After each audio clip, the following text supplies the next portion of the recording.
Human sa pag-ayo ni Jesus ni adtong usa ka tawo nga nagmasakiton sulod sa 38 years, nakahimo na siya sa paglakaw. Ang mga kadagkuan sa mga Parisiyo nag-investigate kung kinsa may nag-ayo kaniya niining adlaw nga igpapahulay.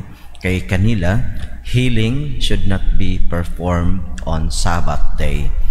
Pagbitbit sa imong gihigdaan is not allowed on the Sabbath day. Busa sadyang nakahibalo sila nga si Jesus mao di ay kadto ang nag-ayon ni adtong maong masakiton nga tawo.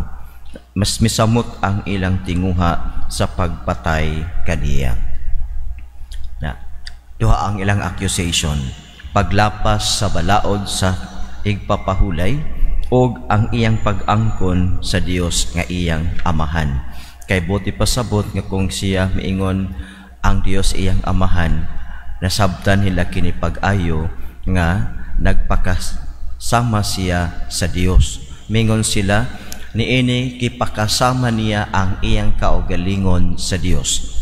Nya mo nay ilang pagsabot og mo nay sakto nga pagsabot nga ang gisulti ni Jesus kanila pag-ingon niya nga kanila nga ang Dios iyang amahan, iyang gipasabot ngadto kanila ang iyang pagka-Dios. Ang atong doktrina si Jesus matuod nga Dios og matuod nga tao. Ang ilang nahibaluan si Jesus matuod nga tao, apan ang wala nila makatuni mao nga si Jesus naggikan sa Dios, kay siya diha nagdaan sa wala pa buhata ang kalibutan. Now, kung ingon niini ang mapamalandungan nato, nindot nga tong pamalandungan nga mingon si Jesus, hangtod karon ang akong amahan nagbuhat og ako usab nagbuhat. Diha pamalandungan nato kini nga buti pasabot di ay the grace of God is never confined to particular days. Every day, even Sabbath day, is a blessful day. Kaysa ila, kanang panahon sa kanang Sabbath day, you should be resting. Okay? You should be resting and you should stop doing. Even doing good to others, you should put a rest. But for Jesus, to be kind to others, to do good to people around us, walay gitagad nga mga adlaw. To do bad to others, kinahanglan nga dili buhaton sa tanang adlaw. But to do good to other people, to help them, to be kind to them, must not be limited to particular days. So santo pa, sa tanang adlaw, ang Dios naghatag kanato og panalangin. Nagbubo ka nato og mga grasya nga atong gipangayo. Busa ikaw nga gibubuan sa Ginoo sa iyang panalangin, you should not stop doing good every day. Mabitaw nga makahinumdum ta sa atong kuan, sa atong teaching sa catechism, kadumdum pa mo sa 7 corporal works of mercy o sa 7 spiritual works of mercy. These things should be observed, should be exercised every day. Bisan dili ma-perfect nimo ang 7 ka spiritual works of mercy o ang 7 ka corporeal works of mercy, as long as we do good to others every day. So we make it a point nga, because I am a believer of Jesus, I make it a point that every day I could do even one good to other people.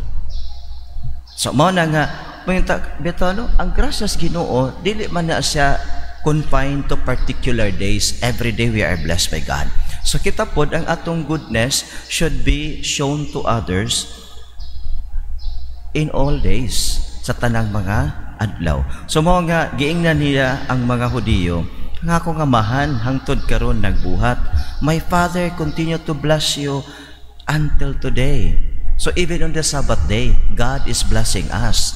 And why are you putting a limit to the goodness of God to reach out to people around us? So ang kaayo dili angay nga butangan og boundary, dili angay butangan og kanang adlaw nga kinirang adlaw pwede ta makahimo og maayo sa uban. Kung dili di ay gipunto sa Ginoo nga sa matag adlaw, if there is a chance to be good to other people, grab that opportunity. Every time that there is a chance for us to be kind to people around us, grab that opportunity. Kano man, it is not the opportunity that is being blessed, but it is you who grab the opportunity that is given to you. So every act of kindness, remember the teaching on indulgencia general. Indulgence. Sige. Ang indulgence, it is a point, in every good we do, there is always a point for us. Mabitaw na nga, mingon bitaw si Jesus, even in the Gospel of St. Matthew in chapter 10, mingon siya nga, bisan kadtong muhatag og usa ka baso nga tubig sa iyang isig kataw tungod kay siya believer nako, makadawat gayud siya og ganti. Puti pasabot, and every single act of goodness, mercy to other people, it's not a waste. There is always a merit for us. That merit is a merit for eternal life. So mao na nga di tamuhunong bisan pa man og ang mga kapobrihon nato naa, but our kapobrihon should not be a hindrance for us to be kind to other people. Manindog kitang tanan mga igsuon, ato karon nga ipadayag ang atong mga pangaliya. Sa atong pagduol sa altar sa Dios, ato karong dalhon ngadto kaniya nga atong mga pangaliya og pangayoon ta ang kusog og pagtuo aron sa kanunay makatuman kita sa iyang kabubuton og maingon kita, Amahan, dungga ang among mga pag-ampo. Amahan, dungga ang among mga pag-ampo.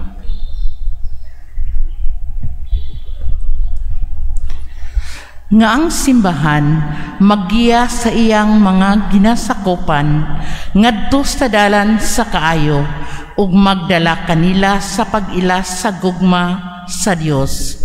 Magampo kita sa Ginoo. Amahan, dungga ang among mga pag-ampo.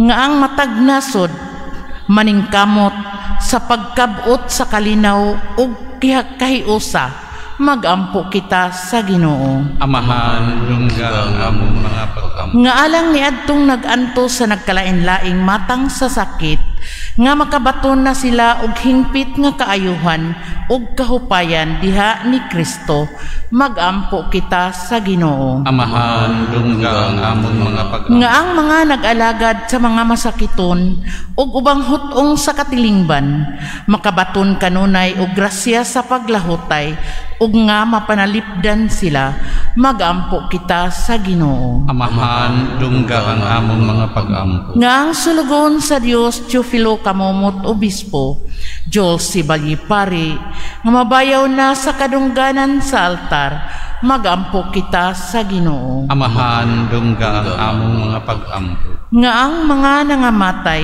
makaangko na sa gisaad kanila, nga mao ang kinabuhing dayon, magampo kita sa Ginoo. Amahan, dungga ang among mga pag-ampo.